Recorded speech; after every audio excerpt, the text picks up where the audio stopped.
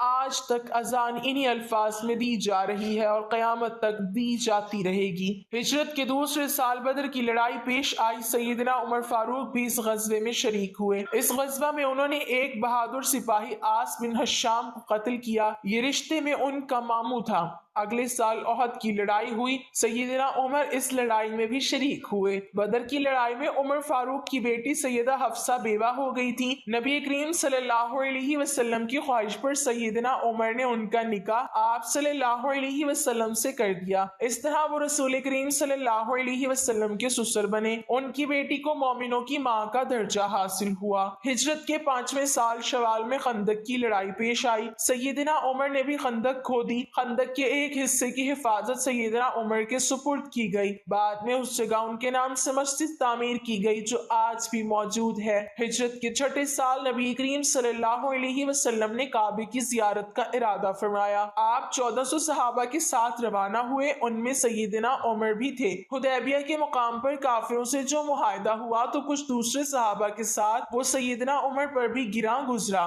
وہ رسول اللہ صلی اللہ علیہ وسلم کی خدمت میں حاضر ہوئے اور عرض کی کیا آپ اللہ کے سچے نبی نہیں ہیں؟ آپ نے فرمایا یقیناً میں اللہ کا سچا نبی ہوں۔ کہا کیا ہم حق پر اور ہمارا دشمن باطل پر نہیں ہے؟ آپ نے فرمایا ہم حق پر اور ہمارا دشمن باطل پر ہے۔ کہا اے اللہ کے رسول جب ہم حق پر اور ہمارا دشمن باطل پر ہے تو پھر دب کر کیوں صلح کریں؟ آپ نے فرمایا میں اللہ کا رسول ہوں، اللہ کے حکم کے خلاف نہیں کرتا، وہی میرا مددگار ہے۔ سیدنا عمر پھر ابو بکر صدیق کے پاس گئے اور ان سے بھی یہی کہا تو انہوں نے فرمایا اے جوان بلا شبہ نبی کریم صلی اللہ علیہ وسلم اللہ کے رسول ہیں، وہ اپنے رب کی نافرمانی نہیں کر سکتے اور وہی ان کا ناصر و مددگار ہے، بس ان کی رکاب کو تھامے رہو، یعنی ہر معاملے میں ان کی فرما برداری کرو۔ نبی کریم صلی اللہ علیہ وسلم نے فرمایا میں اللہ کا رسول ہوں، اللہ کے حکم کے خلاف نہیں کرتا، وہی میرا مددگار ہے۔ تب جا کر سیدنا عمر کو اطمینان ہوا۔ نبی کریم صلی اللہ علیہ وسلم واپس روانہ ہوئے تو سورہ فتح نازل ہوئی۔ ہوئی۔ آپ نے سیدنا عمر کو بلا کر اللہ تعالیٰ کا یہ ارشاد سنایا کہ ہم نے آپ کو کھلی فتح عطا کی۔ ساتھ ہی آپ نے فرمایا مجھ پر آج ایسی صورت نازل ہوئی ہے جو مجھے اس دنیا سے زیادہ پیاری ہے۔ سیدنا عمر رضی اللہ تعالیٰ عنہ نے حدیبیہ کی صلح کے موقع پر جو گفتگو کی تھی وہ خلوص نیت پر مبنی تھی، پھر بھی انہیں تمام زندگی اس بات کا افسوس رہا کہ کیوں انہوں نے اس طرح کے سوال جواب کیے۔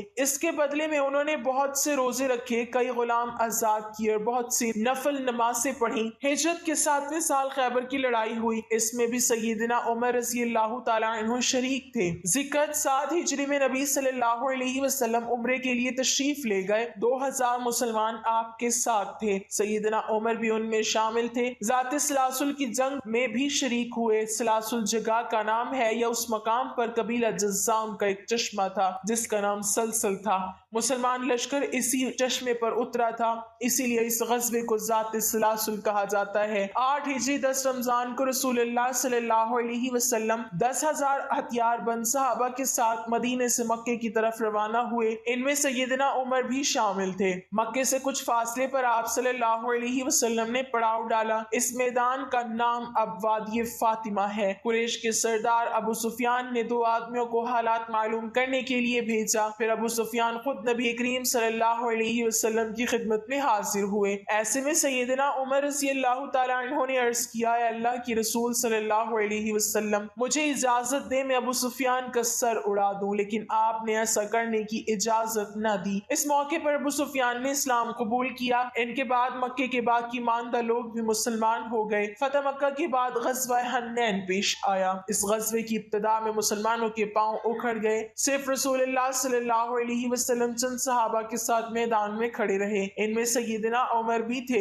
پھر سیدنا عباس رضی اللہ تعالیٰ عنہ کی آواز پر مسلمان پلٹے اور کفار کو شکست دی۔ تبوک کی لڑائی کے لیے سیدنا عمر نے اپنے مال کا نصف حصہ نبی صلی اللہ علیہ وسلم کی خدمت میں پیش کیا۔ حجۃ الوداع کے موقع پر بھی سیدنا عمر ساتھ تھے۔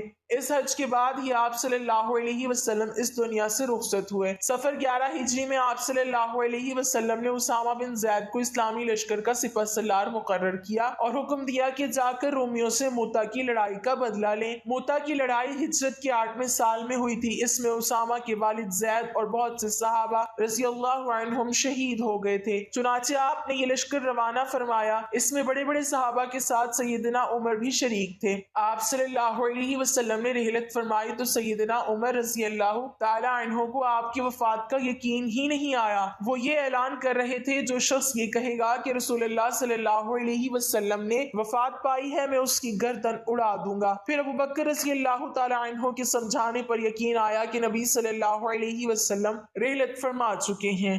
آپ صلی اللہ علیہ وسلم کی وفات کے بعد خلافت کے مسئلے پر مسلمانوں میں اختلاف پیدا ہوا، تو اس موقع پر سیدنا عمر نے ابو بکر رضی اللہ تعالیٰ عنہ کا نام خلافت کے لیے سب کے سامنے رکھا۔ سبھی نے اس سے اتفاق کیا۔ ابو بکر کے بارے میں سیدنا عمر کے الفاظ یہ ہیں، ابو بکر رسول اللہ صلی اللہ علیہ وسلم کے صحابی ہیں، غار کے ساتھی ہیں، یہ تمام مسلمانوں سے زیادہ تمہارے معاملات کے والی ہونے کے حقدار ہیں۔ اللہ پاک ہمیں دین کی مکمل سمجھ نصیب فرمائے اور ہمارا خاتمہ ایمان پر فرمائے، آمین۔ ناظرین، کمنٹ باکس میں اللہ تعالیٰ کے 99 ناموں میں سے ایک نام ضرور ٹائپ کریں۔